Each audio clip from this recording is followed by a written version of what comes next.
The Intelligent Robotics Group is developing new robotics technology to improve the way that humans can explore the solar system. A key part of that is looking at how humans and robots can work together as teams so that humans can support robots and the robots can support humans. We want to interact with autonomous systems. We want to be able to create systems that we can trust in all kinds of circumstances. Several years ago, when we started working with these remotely operated robots, we needed a piece of software that would allow us to look at the terrain, to look at the sensor data coming from the robots and understand its situation. And that led to the creation of VERVE. VERVE is a 3D robot user interface. It allows us to see the 3D world that the robots are operating in. It's been used with our K-10 planetary rovers, our K-REX planetary rover, with spheres on the space station, and with our new robot, the AstroBee, which will be on the space station in 2017.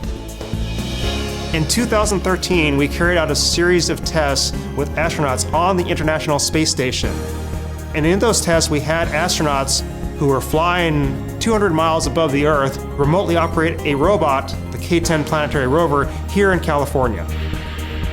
You cannot joystick a robot at the distance we're dealing with because of time delay. You need a robot that's very safe, that can operate on its own, can complete tasks on its own. On the other hand, you still want the human in the loop because the human brings a lot of experience and very powerful cognitive ability that can deal with issues that the autonomy is not quite ready to handle. That's why NASA feels it's a very potent combination to use both the human capability and the robotic capability together. After our 2013 tests involving an astronaut on the space station remotely operating a robot here on Earth, we realized that the software could be applied to lots of different uses.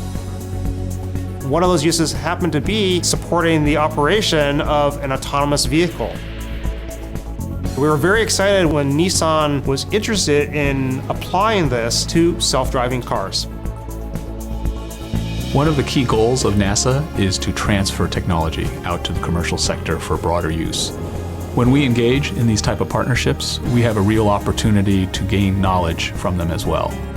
Our collaboration with Nissan North America and with other self-driving car companies is an example of that.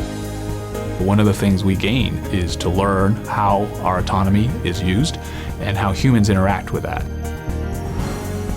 The need for autonomy and greater autonomy is always going to be there for NASA missions in the future.